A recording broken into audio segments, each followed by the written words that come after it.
So thank you for waiting, Colin. We got started a little bit late, so I want to make sure you hadn't had enough time. Yep. Before anyone gets alarmed at the title, I did check with Colin. This is not just him doing a stand-up routine at the expense of temporal logic. This is something else. And so to tell you what it is, I'll let you take it away. Thank you. Thank you. Yes, we are indeed not making fun of temporal logic today, because what we're thinking about here is this sort of broader question of how do we teach behavioral specification to upper level students? And this is important because by the time students have spent a few years in an undergraduate CS or SE degree, most of them are basically on a career trajectory to end up building large software systems. And most of these systems are long-running systems. They have ongoing input and output.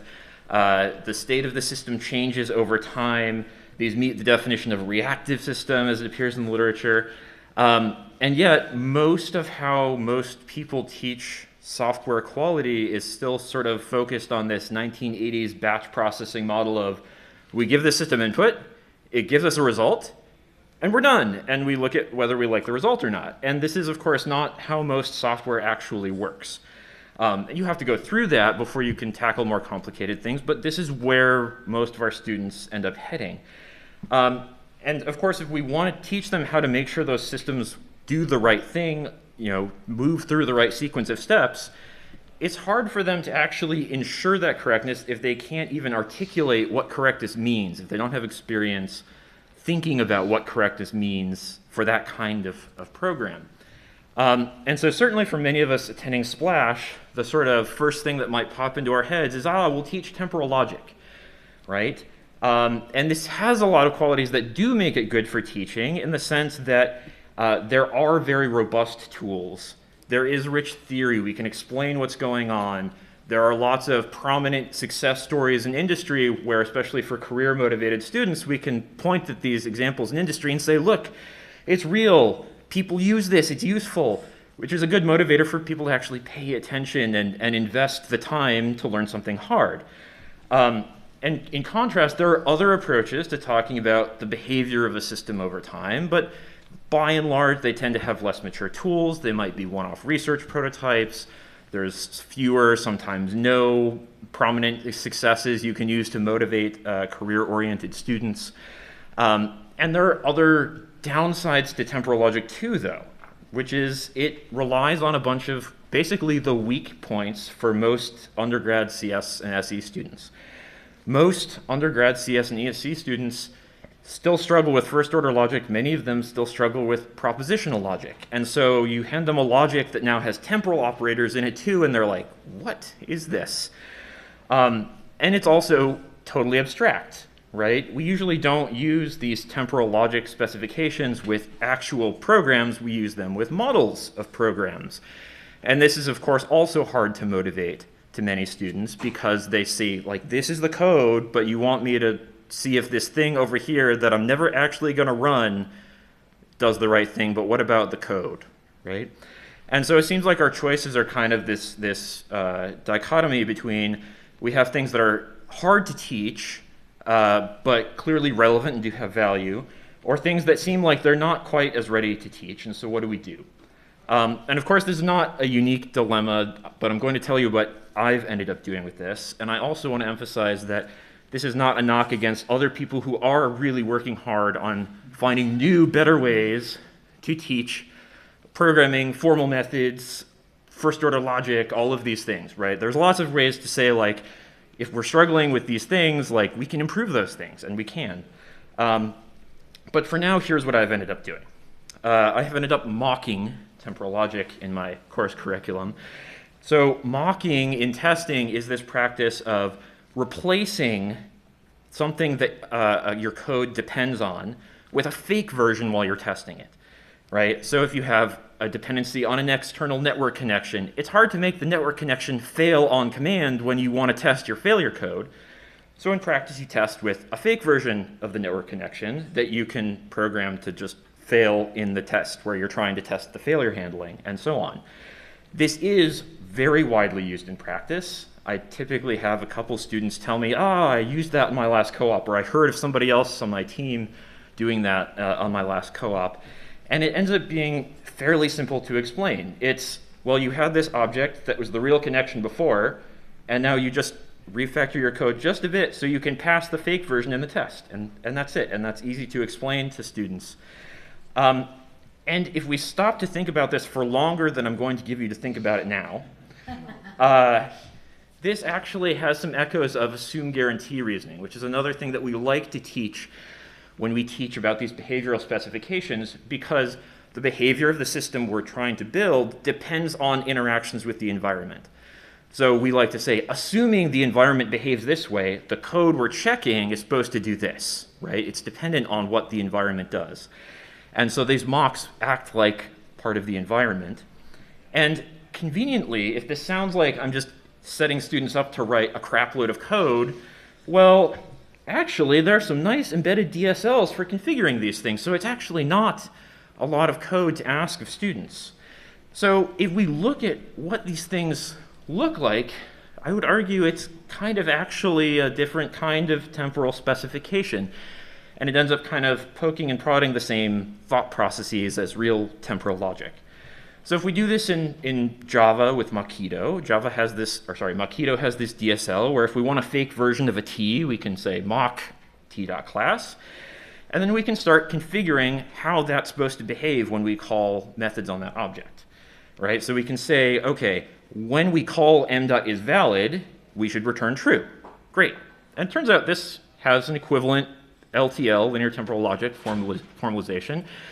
I know not everyone in the audience probably knows LTL, and that's totally okay. I'm just trying to give a flavor of this relationship. And of course, sometimes we want to simulate failures, so we can simulate failures too. If you call this method, then we throw in a legal argument exception. And we can also change the behavior over time by just chaining these things, right? If we want the first call to return true and all subsequent calls to throw an exception, we just say, well, when m.isValid, then return true, then throw whatever error we want to throw. And of course, you can see that the temporal logic version of this is way more complicated. And there's probably a couple of people in the room who do know LTL and are thinking, what's that W there? Because it's not even taught in a lot of introductions to LTL. So this is kind of a roundabout way of saying we do actually have a concise way of specifying expectations for how the environment should behave. And sometimes it's a lot more straightforward than sort of the classic temporal logic version. We also have a nice way to say what we expect to be true of how the program behaved after the fact.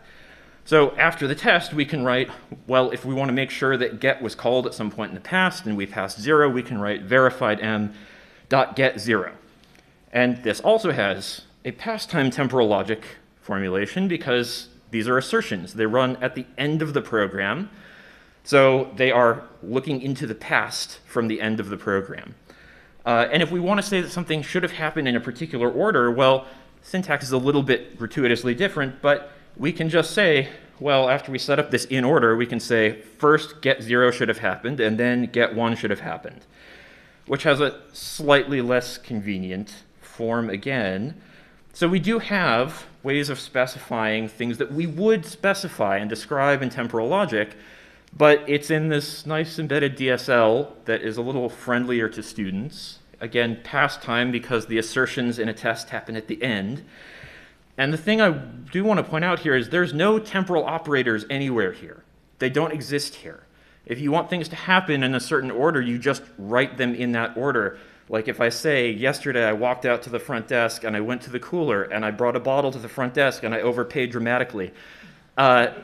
Though I didn't say and then or and next like you would have to do in temporal logic. I just said this happened, this, and the narrative time progressed as it does in natural language, and that's kind of what's happening here, which I think turns out to be important.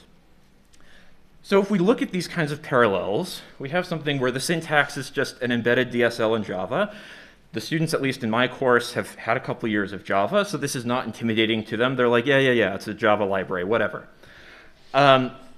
Even though there's still a little bit of a syntactic distinction between the environment assumptions with when, the assertions about behavior with verify, and then the rest of the program. It complements other material they're looking at because by the time they get to this course, they've dabbled with network connections or database connections. They know they can fail. They know they can't get them to fail on command with the real dependencies. And yet this still seems to capture some of the intuition we'd like them to get out of thinking about temporal logic or other behavioral specifications. Because we can talk about ordering, we can talk about what eventually happens, we can talk about previous states. So I've been doing this without telling students I'm trying to really get them to learn temporal logic for 7 years. And it works pretty well, it seems. So basically, we start with the traditional explanation of why do we mock objects we depend on, which is easy to explain because most of them have bumped into cases where they would have used it. We do a little live demo where we show a few of these examples and play around with them live while the class is looking at what I'm doing and they can ask questions. And then we give the students an assignment where we ask them to mock the behavior of a server connection, which is, again, a natural application of this idea. But we ask them to check that it's doing things in the right order, that the client code is interacting with the server in the order that we expect it to. And we end up not needing a ton of specialized material. So the Mockito documentation is interesting. It's basically all cookbook style. If you want to check this kind of thing, write this. If you want to check this kind of thing, write this. And the students follow it through pretty easily. There's not even much there. So obviously, after 7 years of doing this, I learned some things. There are some takeaways. For time, I'm really just going to talk about one. So Ben Greenman and al., Ben's sitting in the back there, they wrote this really nice paper the other year where they look at, among other things, the mistakes that both novices and experts make in translating English into linear temporal logic. And it turns out that many of the mistakes they describe are difficult or impossible to make in Mockito.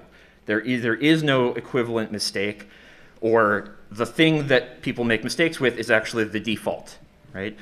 So part of this, I think, is the model, because Mockito deals with a sequence of method invocations, and there's only one method invocation at a time, so there's only a couple things that can really be true of a given call to the mock. Versus if you're talking about the state of some large system, there could be an arbitrarily large number of things that could be true at the same time. So I think that this setting is a little bit simpler in that way. One of the other big things that happens is people leave off temporal operators, especially the always operator or the next operator that's needed to say this thing happens later than the previous thing we mentioned. And always is the default in Mockito, and this transition to this thing happens next is actually implicit. There's no explicit request for it. You just write things in the order they're supposed to happen. And Mockito fills it in, which is not how linear temporal logic works. Not to say that the students, of course, don't make mistakes. There are mistakes, and they're interesting, and I say more about it in the paper. Other things that I do talk about in the paper, there's a little more detail on how we talk about things in the course and the context of the course and my institution.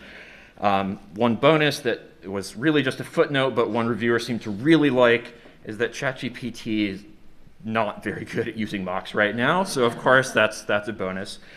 I do talk more about what the general student challenges are, and I think this is important because they seem to be spending their time and their energy on the things I want them to spend their time and energy on, which is, how do I have this idea in my head of how the system should behave and make it precise? They don't spend a lot of time struggling with the notation. They spend a lot more time and ask a lot more questions about this conceptual mapping, which is the whole point, which is what they're supposed to be learning. And of course, some people are probably saying, well, how does this really compare to learning a temporal logic? I have anecdata in the paper, just a couple anecdotes of a few students who took this course with me and then went on to take a graduate level course later where we did TLA plus, and how did that turn out? There's enough confounding factors there that I want to emphasize. You cannot generalize anything from those anecdotes in the paper, but they are there if you're curious. So anyways, I think this is a great way to sort of touch on these kinds of topics and these kinds of specifications in a setting where you're trying to motivate it to students or potentially colleagues who are skeptical of formal methods or very career and practice oriented. And it seems like the students are learning the things that we want them to be thinking about. So, thanks.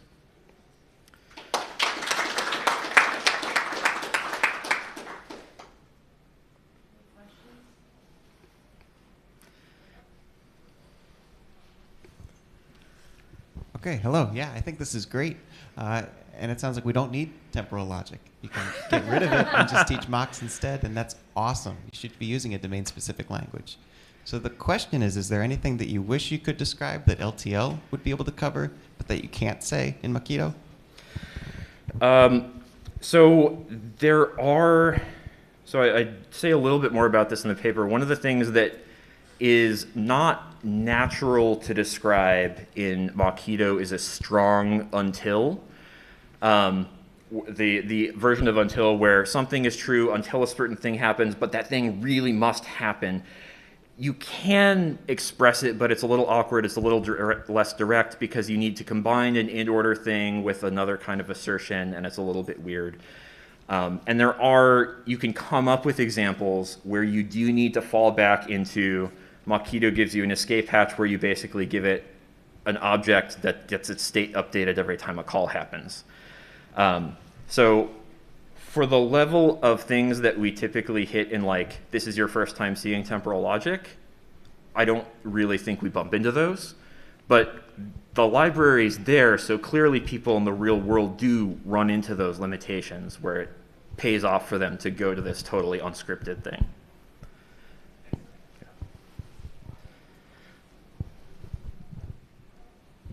Thank you for the talk.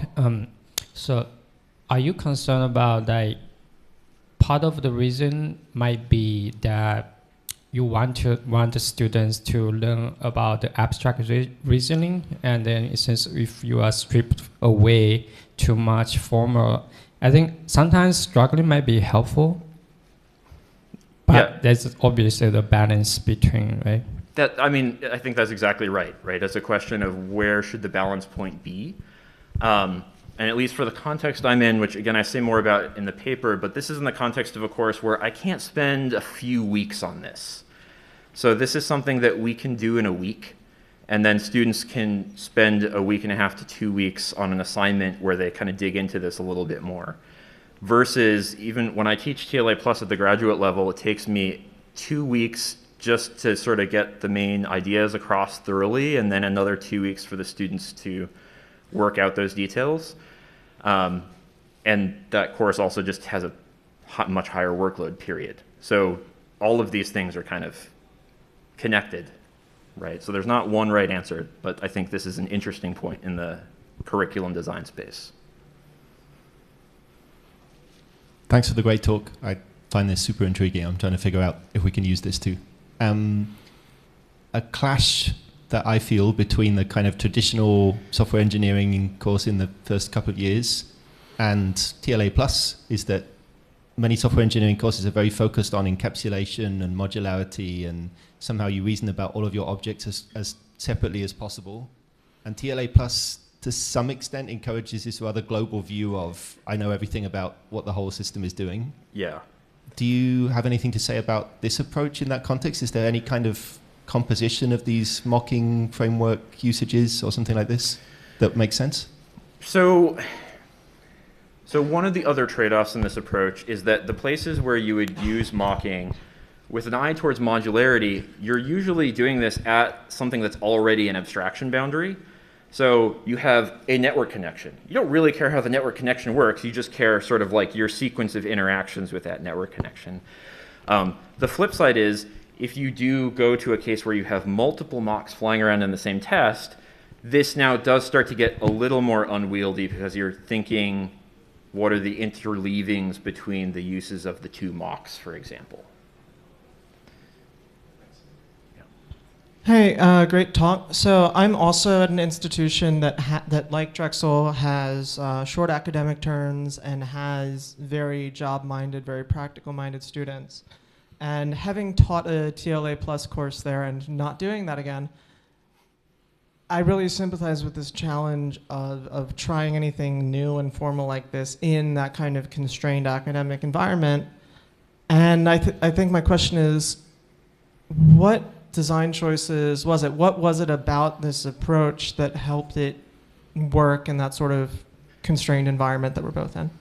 I think the biggest two things that I think have led to it being well received by students are the combination that it is actively, prominently used in industry. This is a huge motivator for our students. So for those who don't know, a co-op school in the US, we basically say, come here for 5 years, you'll get 6 3-month full-time positions in industry as part of your degree requirements. And so the students really care about what they can use on their co-op or use in an interview or use on their job when they graduate.